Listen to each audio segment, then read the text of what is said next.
Hello class, इस video में हम डिस्कस करने वाले हैं chapter number 4, that is motion in a play. So first topic of this chapter is vector. तो हम वेक्टर के बारे में पढ़ेंगे। तो हम फिजिकल क्वांटिटी के बारे में यूनिट्स एंड मेजरमेंट में देख चुके हैं। अब हम फिजिकल क्वांटिटी को जब कैटेगराइज करते हैं तो वो दो तरीके की होती है। एक होता है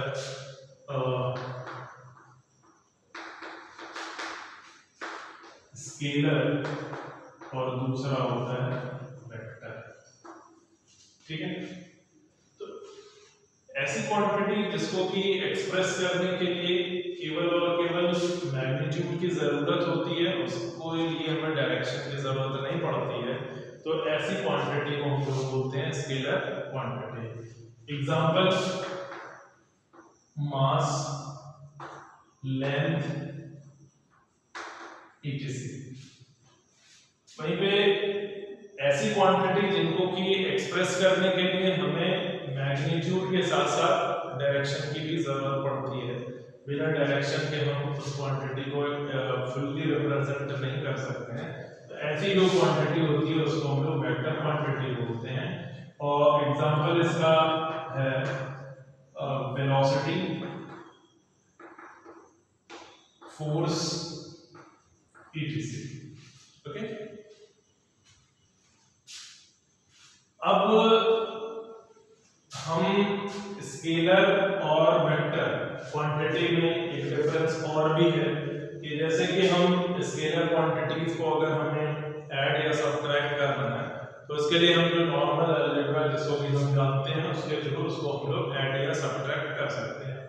लेकिन यहाँ पे जो वेक्टर क्वांटिटीज है उनको ऐड करना या सब्ट्रैक्ट करना है तो उसको हम नॉर्मल अलजेब्रा के थ्रू नहीं कर सकते हैं, बल्कि हमें उसके लिए वेक्टर अलजेब्रा की जो है जरूरत पड़ती है। और ये पूरा चैप्टर एक तरीके से देखा जाए तो वेक्टर अलजेब्रा ही है। तो अब हम ये जानेंगे कि हमें जो है वेक्टर की जरूरत क्यों है, मतलब वेक्टर कॉन्सेप्ट की जरूरत क्यों है। तो इससे पहले जो हम लोगों ने चैप्टर पढ़ा है that was motion in a straight line, तो उसमें जो ऑब्जेक्ट था वो एक एक्स एक्सिस के अलोंग या वाई एक्सिस के अलोंग या जेड एक्सिस के अलोंग या यूं कह लें कि एक डायमेंशन में उसका मोशन हो रहा था।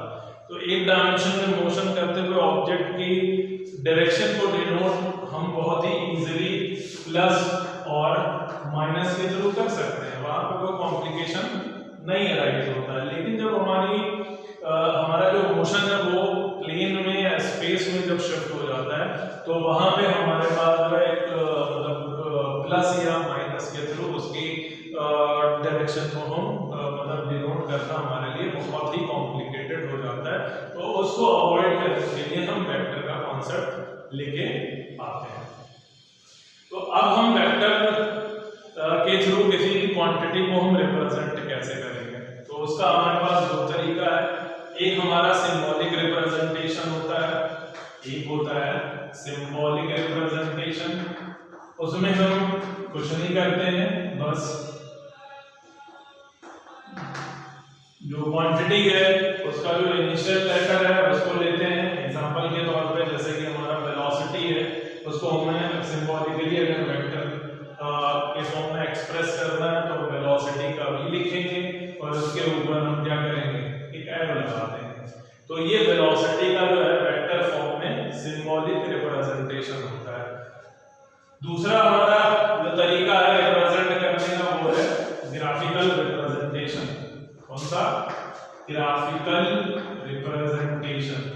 तो ग्राफिकल रिप्रेजेंटेशन में हम उस वेक्टर क्वांटिटी को एरो की हेल्प से हम दिखाते हैं और उसमें जो एरो की जो लेंथ होती है वो उस क्वांटिटी के मैग्नीट्यूड को डिनोट करती है और उसका जो एरो का हेड होता है वो उस क्वांटिटी की डायरेक्शन को डिनोट करता है।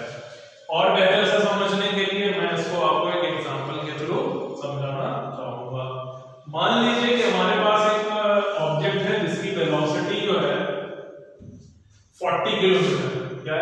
वेलोसिटी हमारी है 40 kilometre per our in north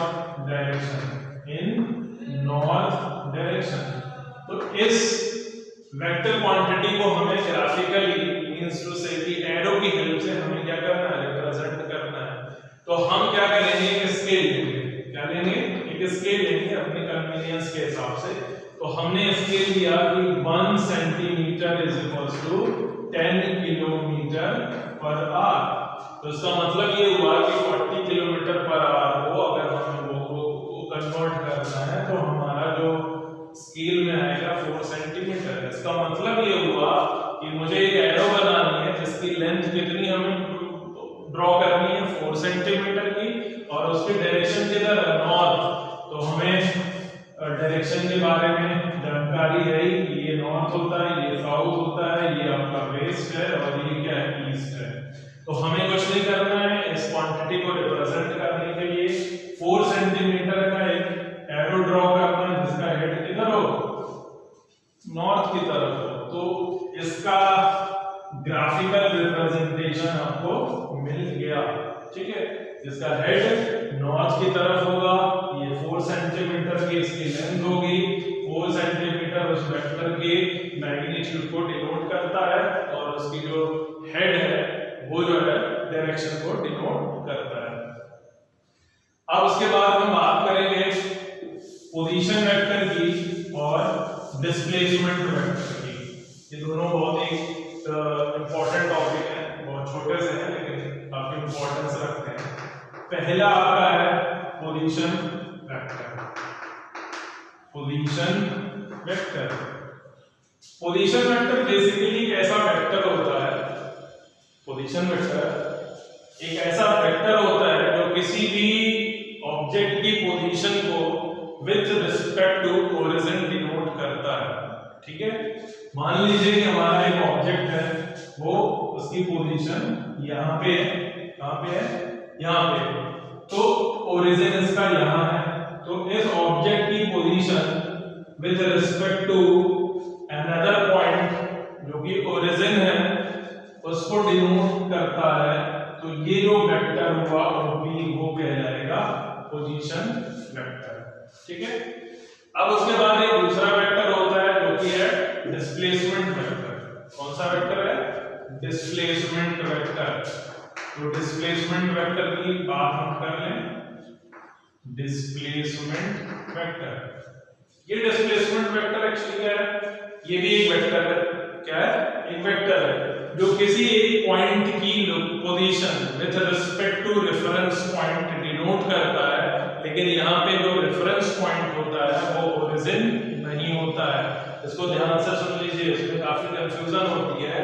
आपका जो पोजीशन वेक्टर होता है वो किसी एक पॉइंट की पोजीशन को with respect to a reference जो कि ओरिजिन होता है डिनोट करता है, वो आपका पोजीशन वेक्टर कहलाता है। लेकिन डिस्प्लेसमेंट वेक्टर जो है पॉइंट की पोजीशन को with respect to reference point जो कि ओरिजिन नहीं होता है डिनोट करता है, उसी को हम डिस्प्लेसमेंट वेक्टर कहते हैं। मान लीजिए कि हमारा एक पॉइंट जो है P1 है और दूसरा पॉइंट P2 है, तो इस पॉइंट P2 की position with respect to this reference point जो कि ओरिजिन नहीं है, तो जो वेक्टर इसको डिनोट करेगा वही कहलाएगा डिस्प्लेसमेंट वेक्टर। क्लियर है। अब इसके बाद हम लोग बात करेंगे टाइप ऑफ वेक्टर की। किसकी बात करेंगे, टाइप ऑफ वेक्टर की। तो टाइप ऑफ वेक्टर की हम बात करेंगे और उसी के साथ साथ उसको हम लोग समझते भी जाएंगे। तो टाइप ऑफ वेक्टर जो हमारा पहला है वो है इक्वल वेक्टर। क्या है, इक्वल वेक्टर। तो इक्वल वेक्टर है क्या, दो वेक्टर इक्वल वेक्टर होंगे। दो वेक्टर, मान लीजिए एक वेक्टर ए है और दूसरा वेक्टर बी है, ये दोनों इक्वल वेक्टर होंगे तब जब दोनों ही वेक्टर का मैग्नीट्यूड और उसकी जो डायरेक्शन है वो क्या हो, दोनों ही सेम हो, तो वो इक्वल वेक्टर कहलाएंगे। अदरवाइज वो इक्वल वेक्टर नहीं होंगे। ठीक है, सिंपल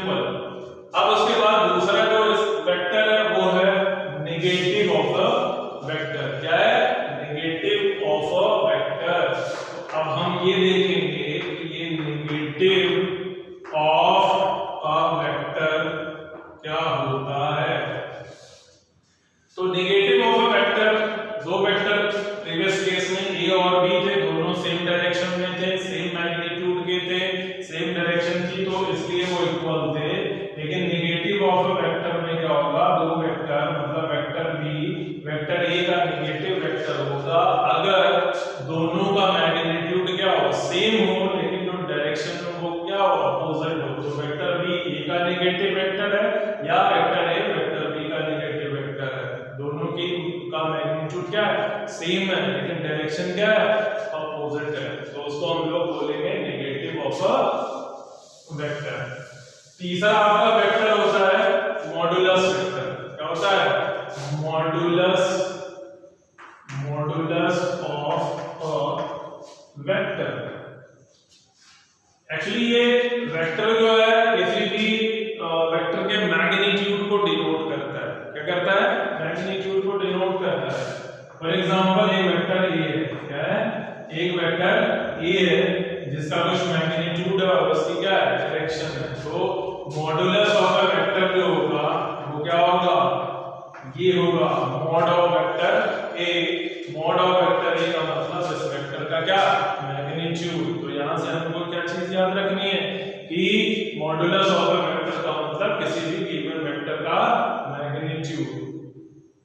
उसके बाद जो है अगला वेक्टर है जिसका नाम है यूनिट वेक्टर।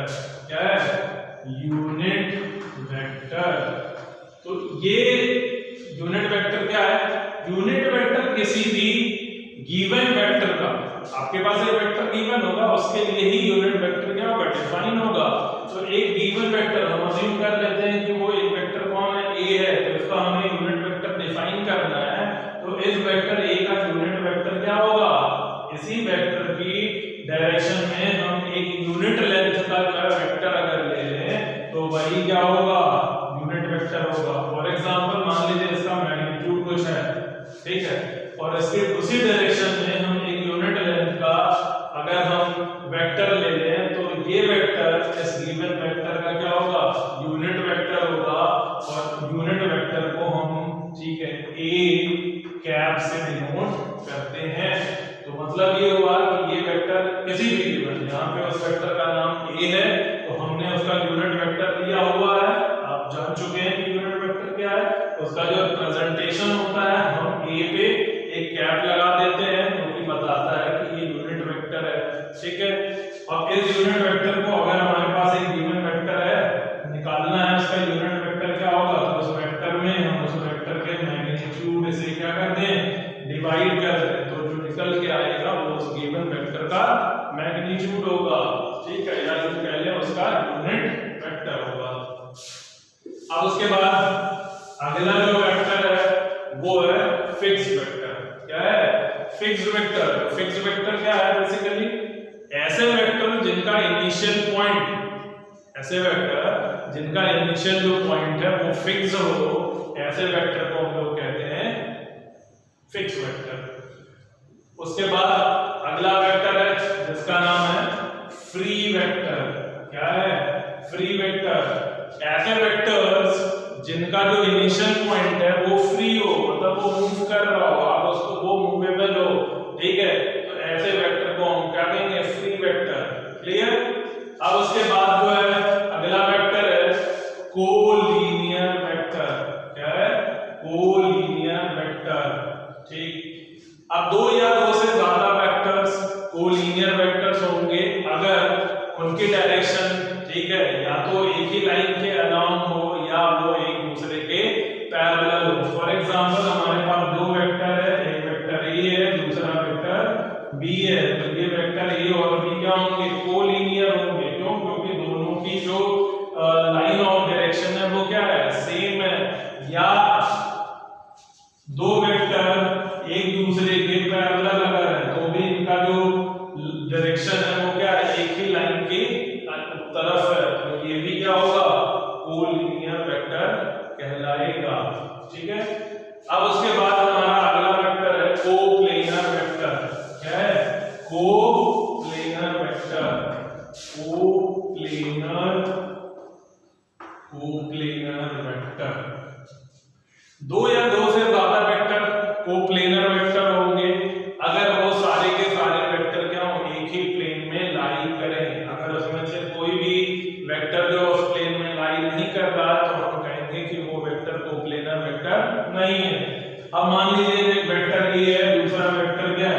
बी है, तो ये दोनों वेक्टर क्या होंगे? तीसरा भी ले लीजिए सी वेक्टर, तो ये क्या है? तीनों के तीनों कोप्लेनर वेक्टर है। क्यों? क्योंकि ये तीनों के तीनों ये ग्रीन बोर्ड जो कि एक प्लेन की तरह है उसमें ये लाई कर रहे हैं, तो इसलिए ए बी सी वेक्टर क्या होंगे? कोप्लेनर वेक्टर होंगे। अब इसमें से कोई भी वेक्टर अगर बाहर की तरफ, मान लीजिए वेक्टर सी ऐसे होता, तो यहाँ पे ए और बी तो एक प्लेन है, लेकिन सी क्या उस प्लेन से बाहर है, तो हम कहेंगे कि वो वेक्टर कोप्लेनर नहीं है। अब उसके बाद जो है को इनिशियल वेक्टर, अगला जो टाइप है वेक्टर का वो है को इनिशियल वेक्टर। क्या है? को इनिशियल वेक्टर। तो को इनिशियल का मतलब, वेक्टर का मतलब ये हुआ कि वो सारे वेक्टर जिनका जो स्टार्टिंग पॉइंट है, जिनका इनिशियल पॉइंट है वो क्या हो? सेम हो, मतलब एक ही पॉइंट से सारे के सारे वेक्टर क्या हो? ओरिजिनेट हो रहे हो। मान लीजिए वेक्टर ए है, दूसरा वेक्टर बी है, तीसरा वेक्टर सी है, और सबका जो स्टार्टिंग पॉइंट है वो क्या है? सेम है। तो हम ये कहेंगे कि ए बी और सी वेक्टर क्या है? को इनिशियल वेक्टर है। उसके बाद जो है आखिरी वेक्टर जो टाइप में बच रहा वो है को टर्मिनस वेक्टर। ये आखिरी टाइप है वेक्टर का, को टर्मिनस वेक्टर। तो को टर्मिनस वेक्टर का मतलब ये हुआ कि ऐसे सारे वेक्टर जिनका की जो एंड पॉइंट है वो एक ही जगह जाके मिल रहे हो, मतलब एक ही जगह टर्मिनेट हो रहे हो। उनका इनिशियल पॉइंट अलग अलग होगा, लेकिन उनका जो टर्मिनेटिंग पॉइंट होगा वो क्या होगा? एक ही होगा। जैसे कि एक वेक्टर ए है, दूसरा वेक्टर क्या है? बी है, तीसरा वेक्टर क्या है? सी है, चौथा भी ले लीजिए वेक्टर डी है। ये चारों के चारों वेक्टर का जो एंड पॉइंट है वो एक जगह पे क्या हो रहा है? टर्मिनेट हो रहा है, जबकि इनके स्टार्टिंग पॉइंट क्या अलग अलग है। तो इस तरीके के वेक्टर को हम लोग बोलते हैं को टर्मिनस वेक्टर। तो ये टाइप ऑफ वेक्टर कंप्लीट हो गया। ठीक है।